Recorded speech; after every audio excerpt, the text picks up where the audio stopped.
Anda kembali menyaksikan CNBC Indonesia Awards 2021 The Best Technology Companies.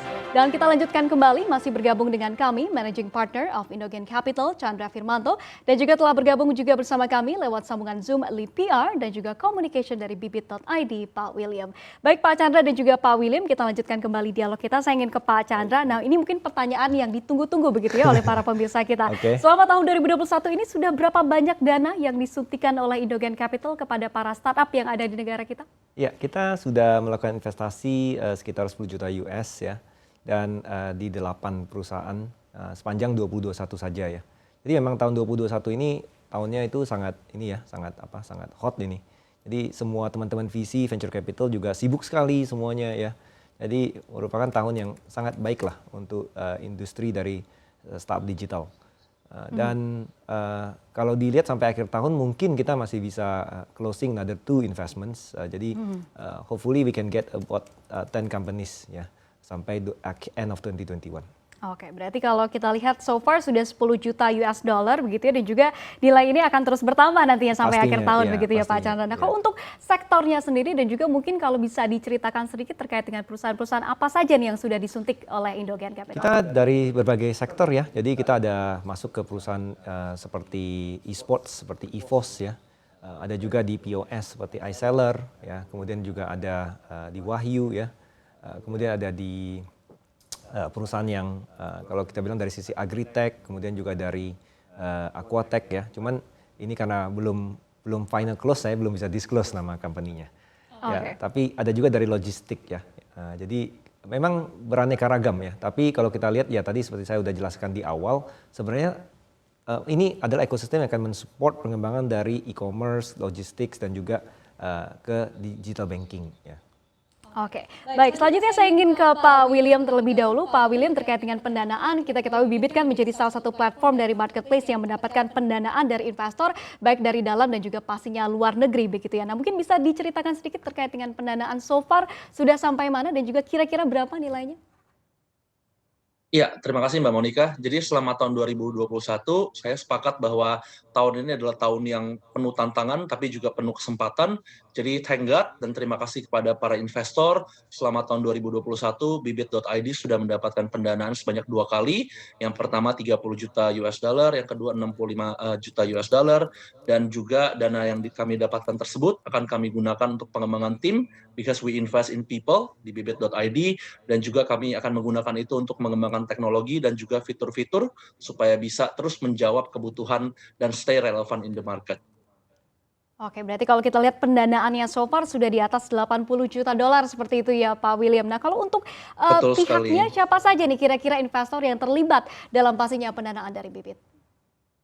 Ya, jadi kami bersyukur sekali bahwa investor dari dalam dan luar negeri terus mempercayai Bibit.id. Mereka melihat bahwa sektor ini masih berkembang dan mereka melihat bahwa kemampuan kami sebagai sebuah tim untuk bisa membawa kemajuan bagi masyarakat Indonesia itu baik. Jadi kami dipercaya oleh Sequoia Capital, oleh East Ventures, oleh Tencent, AC Ventures, Harvard Management Company, Prosus Ventures, dan juga venture capital dan investor yang lain, baik dari dalam maupun luar negeri, Mbak Monica.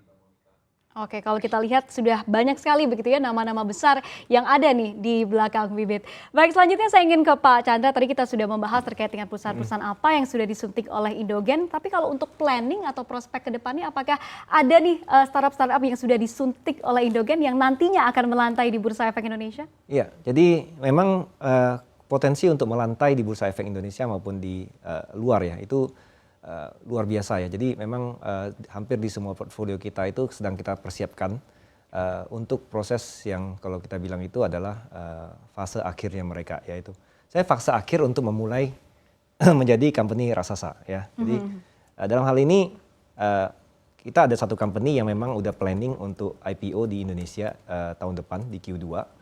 Kemudian kita ada 2 company yang planning untuk IPO di US ya. Dan ada satu company yang mungkin IPO-nya di Tokyo Stock Exchange di 2023. Jadi selain daripada itu ada banyak sekali lagi juga yang sedang mempersiapkan juga untuk bisa melantai ya dalam waktu mungkin di antara tahun 2023 atau 2024. Oke, kalau kita lihat sudah ada 3 nih dalam pipeline-nya, mungkin bisa dibocorkan sedikit untuk para pemirsa CNBC Indonesia, siapa nih kira-kira yang akan melantai dari Indogen? Nah, makanya kalau Kalau nama saya belum bisa men-sharing, tapi kalau industri saya bisa mengatakan bahwa dari yang akan melantai ini, satu adalah sebenarnya di otomotif, kemudian satunya lagi di otomotif platform, satunya lagi adalah di fintech, dan yang terakhir adalah sebenarnya di logistik nanti. Oke, otomotif, fintech, dan juga logistik ya. Kita akan tunggu nanti siapa dan juga kira-kira nilainya berapa nih. Nah oke, selanjutnya saya ingin ke Pak William begitu ya. Seperti apa Anda melihat terkait dengan prospek dari pastinya investasi di tanah air hingga akhir tahun 2021 dan juga pastinya tahun 2022 mendatang? Ya, Mbak Monica, kami bersyukur sekali bahwa pemerintah Indonesia saat ini sangat gencar untuk meningkatkan inklusi keuangan dan di saat yang sama juga meningkatkan upaya-upaya edukasi dan literasi keuangan juga. Jadi dengan masyarakat dan pengguna yang semakin teredukasi, mereka akan mengetahui bahwa nomor satu, kita nggak boleh terjerat investasi bodong dulu. Dan yang kedua, setelah mereka punya edukasi, mereka pada nantinya akan memilih platform dengan user interface, user experience yang paling enak, dan juga mereka akan tahu bahwa platform yang terus memikirkan dan juga mengembangkan fiturnya berdasarkan apa yang mereka inginkan itu adalah sesuatu yang menjadi pilihan. Jadi kami melihat bahwa di dalam sektor misalnya investment, reksadana di Indonesia, ini masih akan cerah karena semakin banyak orang yang mengetahui bahwa menabung rutin, menabung secara konsisten itu tidak lain dan tidak bukan satu-satunya cara untuk mengembangkan dan meningkatkan ataupun menciptakan masa depan keuangan yang lebih baik untuk mereka. Jadi nggak ada yang namanya sesuatu yang instan gitu ya. Jadi semuanya harus konsisten dan kami sudah berupaya untuk mengedukasi itu. Oke baik, tapi kalau untuk dari pandangan Bibit sendiri begitu ya, mungkin secara lebih broader gitu. Nah seperti apa mungkin potensi dari ekonomi digital Indonesia di beberapa tahun yang akan datang? Wah, ini tentunya menjadi sesuatu yang sangat potensial, apalagi apabila semua pelaku dalam industri digital ini berpikir bahwa kolaborasi ini harus dikedepankan. Jadi yang namanya misalnya nanti integrasi antar aplikasi, kerjasama antara Bibit dengan e-commerce, dengan pihak-pihak lain dalam ekosistem ekonomi digital, ini adalah sesuatu yang akan menjamin growth kita masih akan besar sekali ke depannya.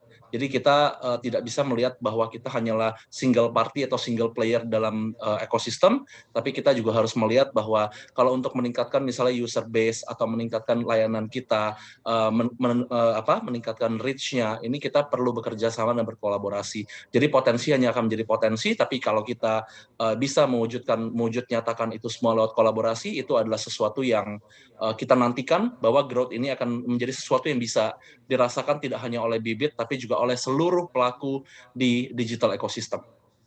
Oke, berarti secara overall potensinya masih sangat besar dan juga pastinya masih sangat cerah sekali begitu ya Pak William.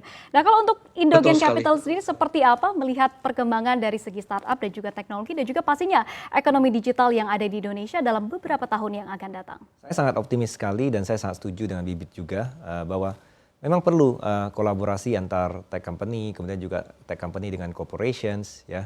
Jadi disinilah memang peran kita yang paling penting yaitu adalah kita menjadi jembatan ya untuk mengconnect antara dari kolaborasi antar perusahaan startups ataupun juga kolaborasi dari traditional company ke perusahaan startups. Ini yang ingin kita berhasil wujudkan sehingga sebenarnya kan kalau kita lihat untuk Asia Tenggara khususnya Indonesia ini harusnya menjadi king of Southeast Asia ya, terutama dengan digital transformations opportunity yang ada.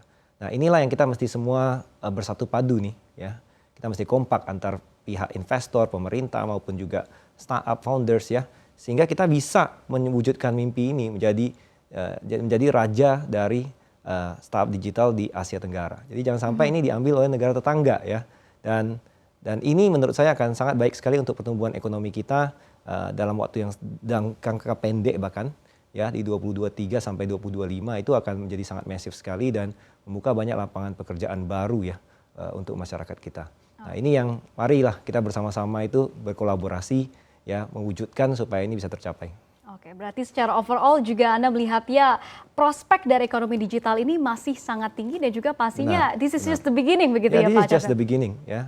That's why yang belum terlibat mari ikut dalam roadnya juga ya dalam the journey, jadi jangan sampai ketinggalan juga. Oke, jangan sampai ketinggalan begitu ya. Benar, Oke, terima benar. kasih sekali, menarik sekali perbincangan kita hari ini. Terima kasih kepada Managing Partner of Indogen Capital, Chandra Firmanto, serta Lead PR dan juga Communication dari Bibit.id, William, telah bergabung bersama kami dalam CNBC Indonesia Awards 2021, The Best Technology Companies menatap landscape baru dari teknologi Indonesia. Dan pemirsa, pastinya jangan kemana-mana, CNBC Indonesia Awards 2021 The Best Technology Companies akan kembali usai jeda berikut, tetaplah bersama dengan kami.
Untuk informasi lebih lengkap dan berita terkait, klik link yang ada dalam deskripsi. Dan jangan lupa untuk install aplikasi CNBC Indonesia di App Store dan juga Play Store. Jangan lupa subscribe ya.